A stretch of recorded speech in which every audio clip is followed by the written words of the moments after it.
El día de hoy me gustaría enseñar sobre Lucas 18 y la parábola de Jesús sobre la viuda y el juez injusto. Dice, ahí va a aparecer en la pantalla, dice: cierto día Jesús les contó una historia a sus discípulos para mostrarles que siempre debían orar y nunca darse por vencidos.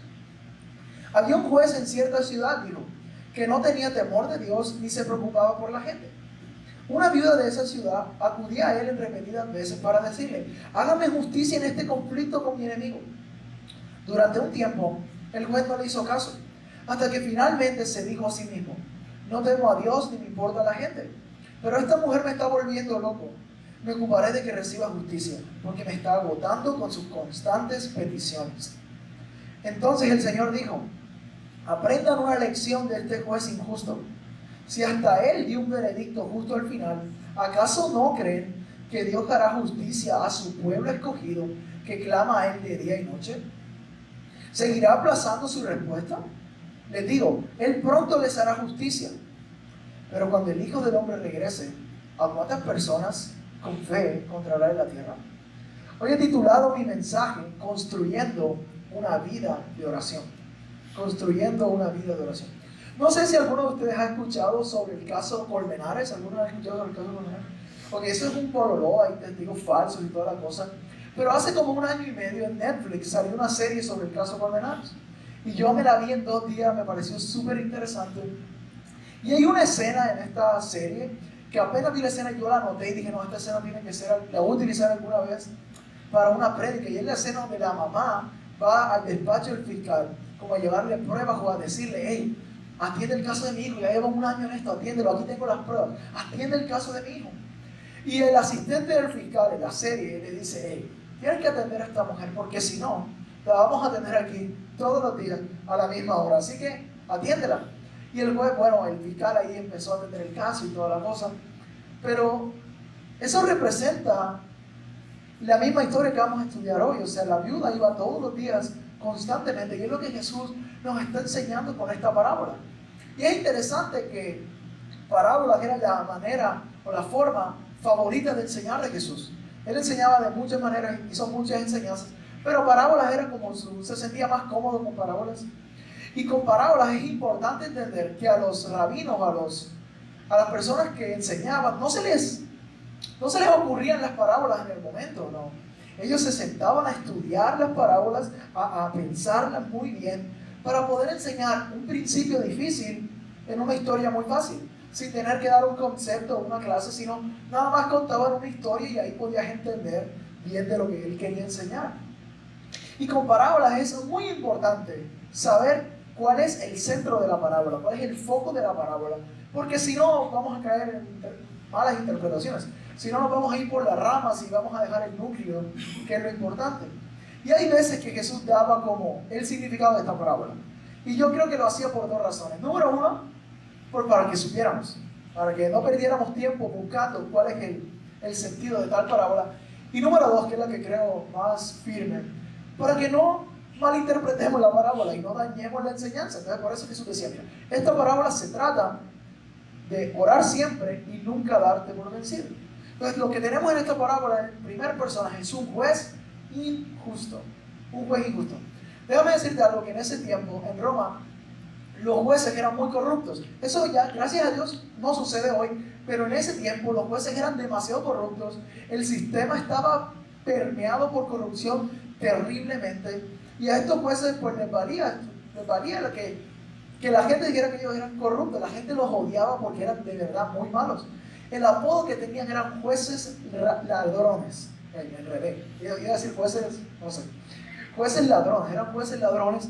Y no les importaba que les dijeran así. Eran jueces ladrones y lo llevaban con honor, porque a estas personas no les importaba hacer justicia. Les importaba el estatus que daba ser juez. Y también, pues, el dinero que esto producía. Entonces estamos delante de un juez demasiado injusto. Hay un teólogo que decía que este juez al que Jesús hablaba era un juez impenetrable, era alguien al que no te le podías acercar porque no le importaba si tú estabas mal o estabas bien. Él solo quería su dinero y quería ser famoso, pues, en su comunidad. Era un juez demasiado malo. Pero hay algo que tenemos que entender aquí, es que este juez injusto no representa a Dios. Al contrario, es un contraste de Dios. es como todo lo opuesto a Dios. Entonces lo que Jesús nos quiere dar a entender es, hey, si este juez malo, injusto, ladrón, hizo justicia, respondió a una petición a una viuda solo por molestar, ¿cuánto más te va a responder Dios a ti, que es un Dios bueno, es un Dios paciente, es un Dios misericordioso? ¿Cuánto más? O sea, lo que Jesús está haciendo es, los teólogos dicen que es un argumento de menos a más. Como, o sea, mira, si este malo pudo responder, imagínate cuánto Dios, si es el más grande de todos y te ama y tú eres su hijo muy amado, o sea, imagínatelo. Entonces se cree que este juez era de estos jueces ladrones, porque mira que la Biblia lo describe como alguien a quien no le importaba a Dios y la gente tampoco, o sea, él estaba ahí solamente por su estatus. Y la otra personaje es esta viuda desahuciada, esta viuda solitaria, que va donde el juez insistentemente, porque a lo mejor se cree que ella tenía un caso muy desarrollado, se cree que ella tenía todas las pruebas para que este juez resolviera a su favor. Pero es curioso porque en ese tiempo mujeres no podían ir a tribunales, solo hombres, solo los hombres. Y había una ley que Dios había establecido que a las viudas se tiene que proteger. Traten bien a las viudas, decía Dios. No importa de qué estatus sea, a las viudas se trata bien y punto, porque yo cuido de ellos. Dios decía que Él es el esposo de las viudas. Él es el esposo de estas personas. Entonces todos en Roma sabían esta ley de Dios. Y es impresionante que la viuda va donde el juez, no con lástima, ella no dice, mira, Dios dijo que tenías que cuidar a las viudas. No, él dijo, hazme justicia, porque yo tengo aquí en mi poder las pruebas necesarias para que tú me hagas justicia. Ella no apeló a la compasión, ella apeló a lo recto, a lo que ella tenía.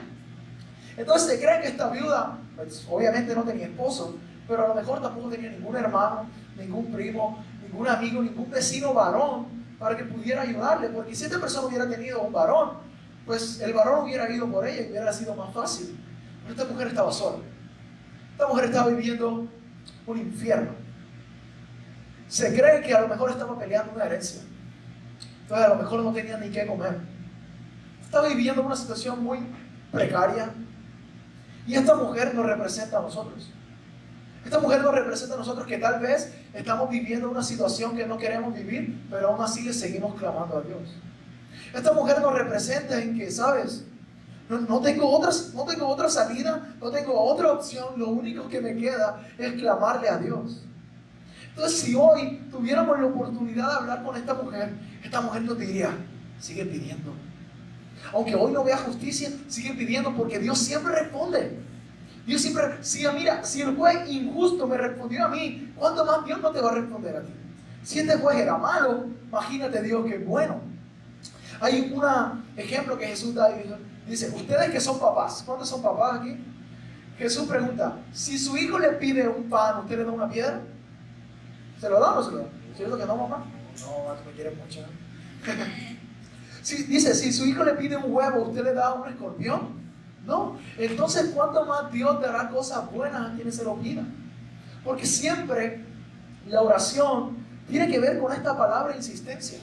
Y la viuda estaba ahí de día, noche, hazme justicia, hazme justicia, hazme justicia, hazme justicia. Y el juez dice que él se dijo a sí mismo, ya le voy a hacer justicia a esta mujer porque me está molestando mucho.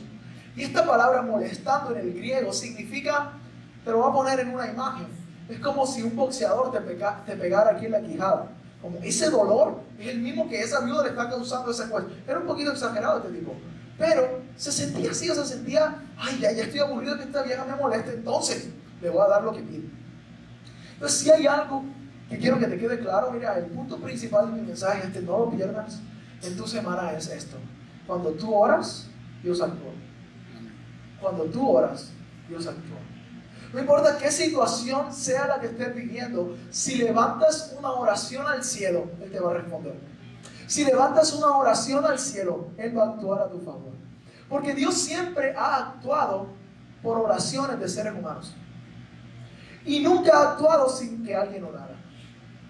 Dios siempre actúa por oraciones. Por eso fue que nos dio este poder para que oráramos y accesáramos a sus milagros a través de la oración. Siempre vas a encontrar a Jesús respondiendo con milagros cuando gente le dijo, sáname.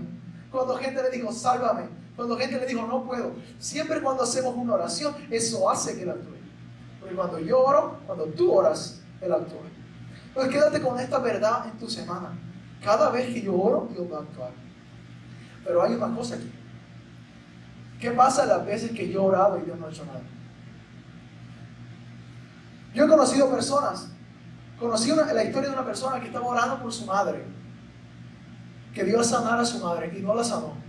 Y luego esta persona dice que la oración no sirve de nada porque Dios no actuó. ¿Qué pasa cuando yo oro y Dios no hace nada?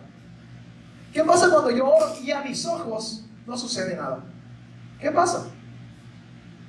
¿Qué sucede? ¿Cómo vivimos con esta tensión de que sabemos que la oración es poderosa, pero a veces no sucede? ¿Cómo vivimos? O sea, ¿qué proponemos ante esta disyuntiva? Si yo oro, ok, yo creo que Dios actúa, pero a veces no. Entonces déjame proponerte esto esta mañana. Es cuando tú oras, a veces Dios actúa cambiando la situación, pero a veces actúa cambiándonos a nosotros. A veces Dios cambia la situación, pero a veces me cambia a mí.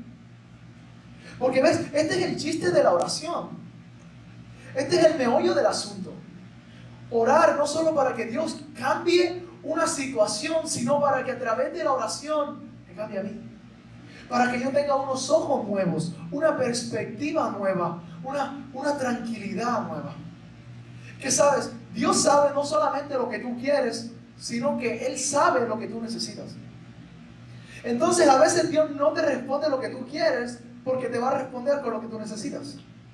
Por ejemplo, hay gente que dice, Dios, dame dinero, pero en realidad no quieren dinero, quieren la seguridad que el dinero da. Entonces Dios te da seguridad.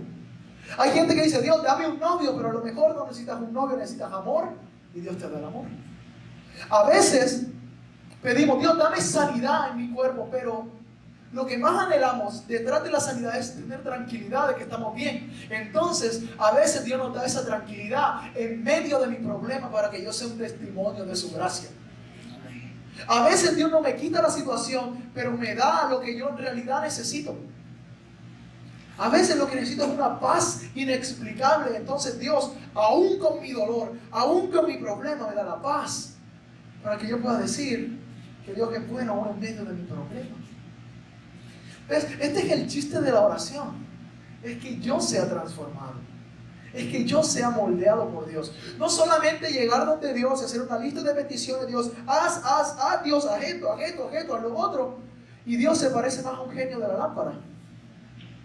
Entonces, si Dios es el genio de la lámpara, Él no es Dios, el Dios eres tú y Él es tu siervo. Porque la oración no está diseñada para yo manipular a Dios, sino para ser moldeado y transformado por Él. Cuando yo entendí esta verdad, cuando yo entendí que la oración existe para que Él me moldee a mí, he estado tranquilo cuando Él no responde lo que yo le pido. Porque hay muchas cosas que yo le he pedido y aún no las he visto, pero yo he sido transformado. Pero yo he sido cambiado. Y ese es el mayor milagro. A veces, sí, Dios actúa cambiando la situación. Yo creo en eso. Pero cuando no, entonces Él me cambia a mí. Cuando no, Él me moldea a mí. ¿Ves? Porque es a través de la oración que vamos a poder sobrellevar cualquier cosa. Vamos a poder sobrellevar cualquier dificultad, cualquier adversidad que nos venga. ¿Por qué? Porque a través de la oración conocemos a Dios. Entonces, como yo conozco a Dios, si Él no responde a mi petición, yo lo conozco y sé que es bueno y sé que a lo mejor no me da esto que estoy pidiendo, pero sí me va a dar esto que necesito. Es esto. Es Dios siempre respondiendo con lo que nosotros necesitamos. Pues siempre Dios actúa. A veces la cambia, pero a veces la cambia. Entonces hoy quiero seguir con estos consejos prácticos para construir una vida de oración. Pues mi primer consejo el día de hoy, que sería el cuarto por la serie que estamos viendo, es pelea. Pelea. Los mayores obstáculos para una vida de oración son las distracciones. Distracciones. Entonces, yo quiero que tú encuentres qué es lo que te distrae cuando quieres orar. ¿Qué es lo que te distrae cuando estás planeando orar? Para que cualquier distracción se convierta en tu enemigo. Que tú le declares la guerra a cualquier distracción que tengas. A veces la distracción más grande es el celular, la serie de Netflix, el computador, las múltiples ocupaciones. Y a veces estas cosas nos distraen de la oración. ¿No les ha pasado que cuando quieren orar cierran los ojos y se acuerdan, ay, que dejé la plancha prendida, que dejé el arroz prendido, ay, que no se ha solucionado esto, ay, pero si esta persona que me debe no me ha pagado, desgraciado, no me ha pagado? Y siempre andamos pensando en estas cosas, ¿cierto? Entonces, te voy a decir lo que yo hago. Yo me levanto y no trato de no mirar mis redes sociales, porque ahí quedo, ahorita en 5 minutos oro. Y ahí voy. O cuando estoy viendo Netflix digo, ahorita en el otro capítulo oro, en el otro, y ahí me terminé la serie. Entonces lo que yo hago es, antes de agarrar cualquier cosa, antes de hacer cualquier cosa, yo trato de tener tiempo de oración. Porque yo sé que mi teléfono es una distracción para mí. Yo sé que el televisor es una distracción para mí. Entonces yo le declaré la guerra a mi teléfono. Bueno, no quiere decir que no vea mi teléfono, sí, pero cuando me levanto, como sé que si me quedo ahí, no voy a orar, entonces trato de hacerlo antes. Entonces lo que yo quiero animarte es, encuentra cuáles son las tuyas, cuáles son tus distracciones y pelea contra ellas. Y haz un plan estratégico para vencer tus distracciones. Pelea hasta que las venzas. Mi otro consejo el día de hoy es, busca un lugar. Siempre cuando Jesús hablaba de la oración, hablaba acerca de un lugar. En Mateo 6 él dice, cuando vayan a orar, cierren la puerta de su cuarto, eso es un lugar, y oren al Padre que está en lo secreto y Él lo recompensará. Siempre se refiere a un lugar. Lo que Jesús nos está diciendo es, construyan su vida de oración en la base de un lugar secreto. Pero Jesús no tenía un lugar secreto. Entonces Jesús, ¿cuál es la cosa? Jesús no tenía un lugar secreto, pero la Biblia dice que Jesús salía cada mañana al monte a orar en lugares solitarios. Lo que nos está queriendo enseñar Jesús es esto. Es el lugar secreto, es un lugar donde tú puedes estar solo. Encuentra un lugar para estar solo y tener esta conversación con Dios. Puede ser en tu carro, en tu baño, en tu cuarto, salir a caminar al parque. Por ejemplo, yo por mucho tiempo oré en el cuarto de la señora que nos ayuda en la casa. Ella llegaba a las 7 de la mañana, yo me levantaba más temprano, me iba a este cuarto y oraba ahí. ¿Por qué? Porque había silencio, estaba quieto. Pero encuentra tú un lugar. Encuentra un lugar donde puedas tener esta amistad con Él. Es un lugar solitario, un lugar solo donde puedas estar y orar a Dios y expresarle todo a Dios. Y cuando me refiero a todo es, exprésale todo. Exprésale todo. Y si estoy enojado porque algo no ha sucedido, exprésale tu enojo a Dios. Es que no sé qué decir. Más adelante, a lo mejor en la otra semana, sí voy a dar como un diario de oración y todo eso, pero ahorita en esta semana, como no sé qué decir, exprésale a Dios tu enojo. Exprésale a Dios lo más profundo de tu corazón, exprésaselo. Y Él no tiene problema con eso, no tiene lío con eso. Hay una historia que escuché de un predicador.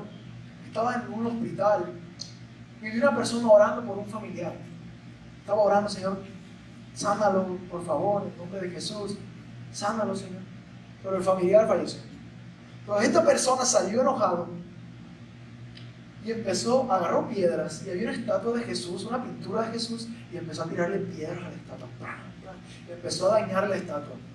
Y el vigilante le dijo, ay, ¿qué te sucede? ¿Por qué daña la estatua? Y uno de los líderes del lugar le dijo, no, déjala. Ella está orando ahí. Cuando yo escuché esta historia dije, claro que Dios no se enoja cuando yo le pido cualquier cosa o cuando yo me desahogo con Él. Ella está orando.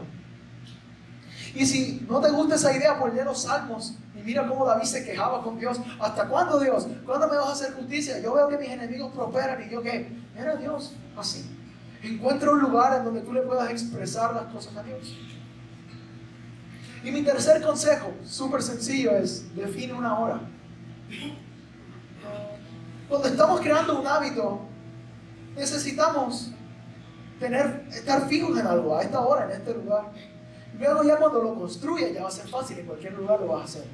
Pero como estamos empezando a hacerlo, entonces define una hora. Y hay un mito en la iglesia, y es esto: hay que orar de madrugada. ¿Cuántos han escuchado eso? Hay que orar de madrugada. Y los que no son madrugadores, pues a eso no oran.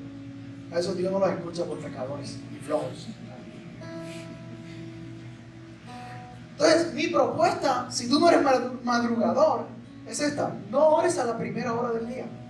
ora a tu primera mejor hora del día. A lo mejor tu primera mejor hora es al mediodía, en la noche, a las 4 de la tarde. Yo soy madrugador, a mí me gusta en la mañana, a mí me gusta. Pero no quiere decir que es la única forma de hacerse. Puedes orar a cualquier hora, pero defínela. Define la hora. Ok, voy a orar a las 5 de la tarde, está bien.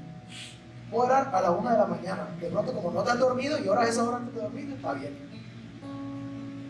Pero encuentra una hora. Encuentra un lugar donde puedes estar solo. Y también define una hora, para que tu vida de oración pueda crecer. Porque sí hay que ser disciplinados. Aún para la oración se necesita disciplina. Que necesitas establecer una hora. Establecer un lugar. Ok, ¿dónde vas a orar? ¿Dónde? ¿Ya lo pensaste? ¿Pensaste la hora? Para que puedas hacerlo constantemente.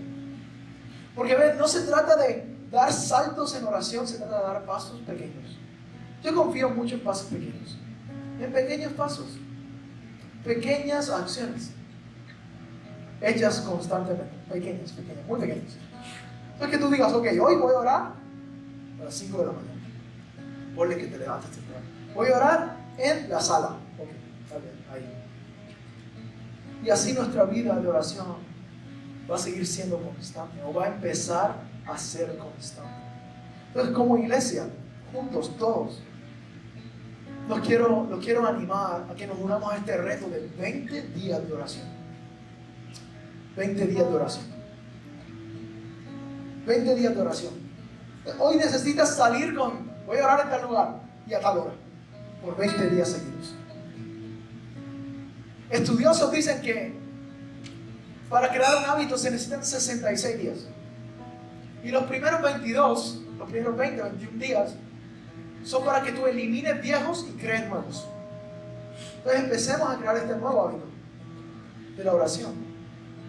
Porque como hemos visto esta semana, la oración no beneficia a Dios, porque Él no es un ser arrogante con sed de oraciones. No, la oración está hecha para ti, para beneficiarte a ti, para bendecirte a ti, para prosperarte a ti, para que las respuestas vengan hacia ti, a través de la oración. Entonces, 20 días. Oremos como iglesia 20 días. 20 días. 20 días donde podamos interactuar con Dios. Y donde nuestra vida de oración va a empezar a crecer. Yo creo mucho en retos. En septiembre hice un reto de no comer azúcar. Bajé 5 kilos. Él dijo bravo porque él me monitoreaba. Pero, no sé, yo soy una persona que a mí me gustan los retos. Ahí me dice, tú no puedes hacer eso. ¿Y cómo? Claro que sí puedo. Dime que no puedo y yo sí voy a poder. Entonces quiero poner este reto sobre la iglesia. 20 días. Entonces alguien puede pensar, pero ¿y luego de los 20 días que ya no oro? No, sí, ya lo vas a tener. Va a ser más constante y va a ser más fácil. Pero ponte este reto. 20 días como iglesia, juntos. La otra semana también voy a seguir enseñando sobre oración. Pero quiero que en este día salgas con el lugar listo y con la hora lista. Entonces, ¿quiénes se quieren unir a este reto de 20 días de oración? Que los que no levantaron la mano se van a pongámonos de pie, vamos a orar.